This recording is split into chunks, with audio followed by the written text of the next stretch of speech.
Hey guys, it's Susan. Welcome back to my channel, Hot Mess Quilter. Today we are in the final stage of putting together our Carpenter Star quilt. Here is my choice for the backing material, is that green fleece. Now, I could, if I wanted to, add batting to this particular quilt and make a traditional 3-layer quilt, which would be the background material, cotton or poly batting, and then the quilt top that I've completed sewn together. These 3 layers would be pinned together or spray basted or whatever method you chose to secure the 3 layers together. Then we would do traditional binding and quilting as we would like a normal quilt. But this particular quilt, I have chosen to do a pillowcase method or a no binding method. I'm using that green fleece as my background material, and I'm taking my quilt top and putting those 2 pieces right sides together.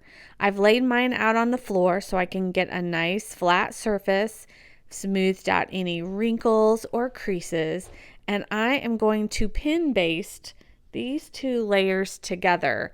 And you can see where I've kind of pin based the corners. I think I did every block, at least for the first row, and then went through and did maybe every other block. Now, what I'm doing here is actually measuring for a square of my quilt. So I measure the top, the middle, and the bottom. And I'm going to see if all those measurements are within about 1/2 inch of each other. And on this particular quilt top, it is. It's about 57 inches. So yours is probably going to be somewhere in that range as well. You can see I'm just checking everything here, and I'm going to trim off that little extra bit of fleece along the edge, because when I take this to my sewing machine, it's just going to be easier not to have a whole lot of material. So I'm trimming up the excess fleece, and you can see I just left, I don't know, maybe 1/8 of an inch all the way around. So there is my backing and my quilt top, right sides together, all pinned, all ready to go to the sewing machine. So that'll be our next step. Okay, so here we are at the sewing machine. Oh, actually no, let me show you. If you decided that you wanted to add batting to this, you could. If your backing was maybe not heavier enough, or you chose not to use fleece, you just put the batting on the bottom. You still would continue with the right sides together, and the batting would go on the bottom. Okay, so here we are at the sewing machine. You can see here that I have left an opening. So I have some clips to remind myself not to sew this all the way around. I need to leave an opening because in this particular no binding method, we're going to turn it inside out. Okay, so you can see I have the quilt kind of bunched along the edge there. It's not draping, it's not pulling. It's just laying on my desk because this fleece particularly is kind of stretchy. So you don't want to add any stretch or make your quilt any wonkier than it might already be. I am using the edge of my foot here as my guide, and I'm going to stitch all the way around this quilt, making sure that I leave that pre-planned opening open so that I can turn this guy inside out. So the edge of your presser foot is a great guide, and you can see I just kind of have it lined up along the edge of my top fabric. I add a few little back stitches here and there at the opening to make sure that it's nice and secure. All right, so now I need to remember to take those pins out because I'm going to turn this quilt inside out.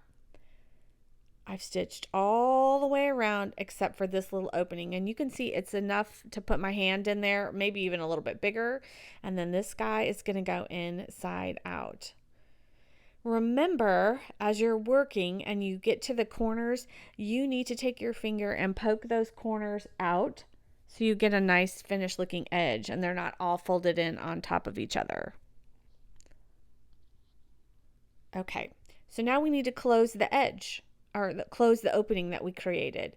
So I kind of fold the sides in on each other, and I'm going to put a tiny little stitch along that. You can see I have it pinned really well.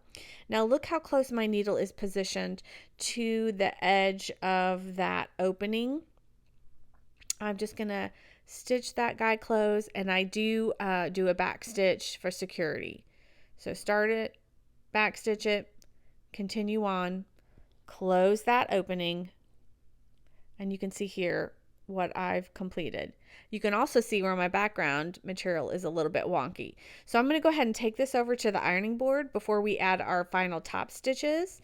And please don't skip this step. You will thank me later. Go ahead and iron all the way around all 4 sides of the quilt. You're just going to get a little better edging, and it's going to make a more precise top stitch. Okay, now this is, you can have a little freedom here. I decided to make my top stitch 7/8 inches, and I'm using the marking guides on my sewing machine plate there. I kind of pointed that out to you. And I'm going to stitch all the way around. Now, I could just stitch off the edge of each corner and then reposition the material under the needle, or I could do this where I leave the needle in and lift the presser foot and turn it and make sure that I'm still at that good 7/8 inch mark so I can finish sewing. I'm going to continue this all the way around, and there is my 7/8 inch finished top stitch, top and bottom there, front and back. All right, so now I'm going to encourage you to quilt this yourself.